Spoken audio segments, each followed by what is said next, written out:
try to describe your music, like your sound right now, because you really walk this line to me, this line of just making fun music first and foremost. But it's dance, it's house, but then like you have like the Night Out record, which is just a personal favorite of just the original I just love. And out here we would probably describe it as more of like an indie record. Pretty much so. And then you have this record with Kyle that's a little more pop as far as out here.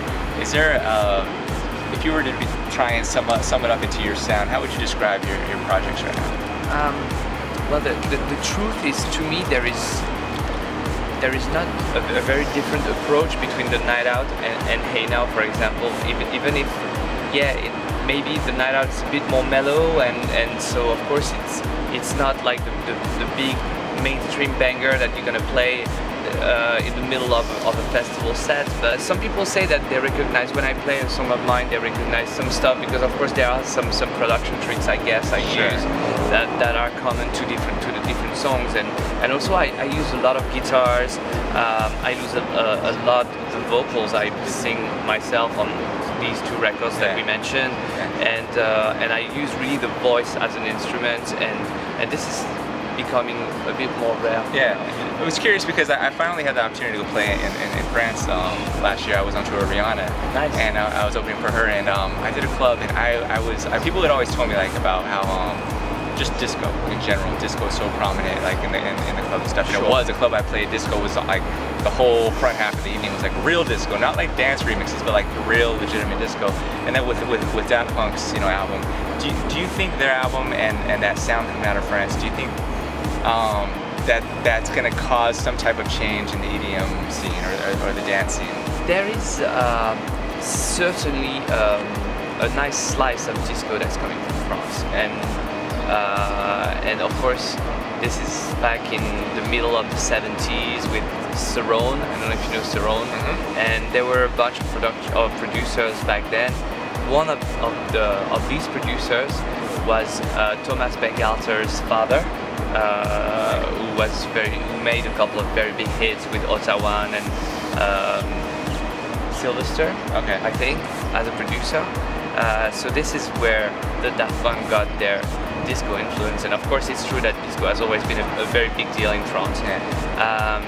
Now, is it really going to change the evolution of the scene in general? I'm not sure, but I don't think so. I think that because myself and playing in Vegas and such, it seems like, and coming out of like Ultra in Miami and stuff, the feedback was like everything's hard, everything's big, everything's real big room, hard still right now. I guess my question for you would be, are you happy with that right now? Are you happy where the festival sound is right now? In my ID, there are two things that I can feel.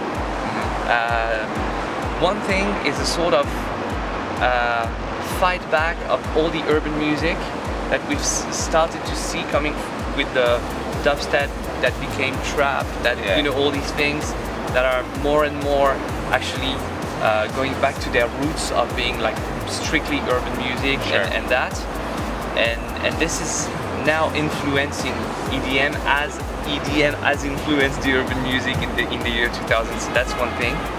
And the other thing is completely different, and it's like more of a melodic sound, certainly less hard and more based on the melodies and the songs and everything. I mean, at some point when you are like 30,000 jumping, dancing in a festival, the energy has to be very high. Has to go up. But of course, you're right. What's if I could change? What's the great thing that may happen is to have more diversity in one set. Also, and to go from low to high to everything. And actually, I think the best DJs, they manage to do that right now. And I think with yourself, like you took on one of my favorite records that I've been meaning to take time and revisit myself, the Armin van Helden. You Don't Know Me, one of my favorite records is.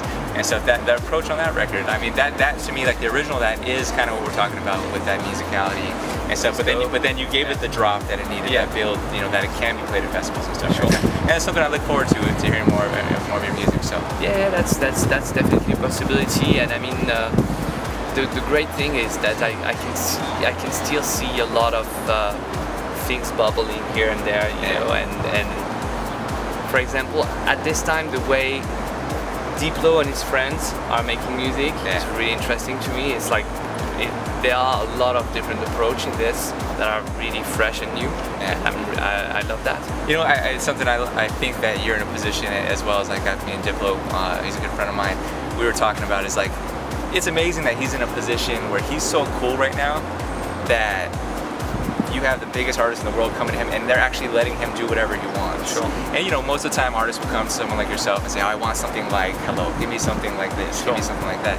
And I think it's, you know, it's really cool to see you guys. It's the next level. Yeah, finding what's different and actually being those people that are changing stuff. So looking forward to hearing more projects from you, and I wanted to say thanks for coming. It's always good to see you, Martin. Thanks very much. We'll catch up. Okay. No thanks, problem. brother. Thanks, Reflex.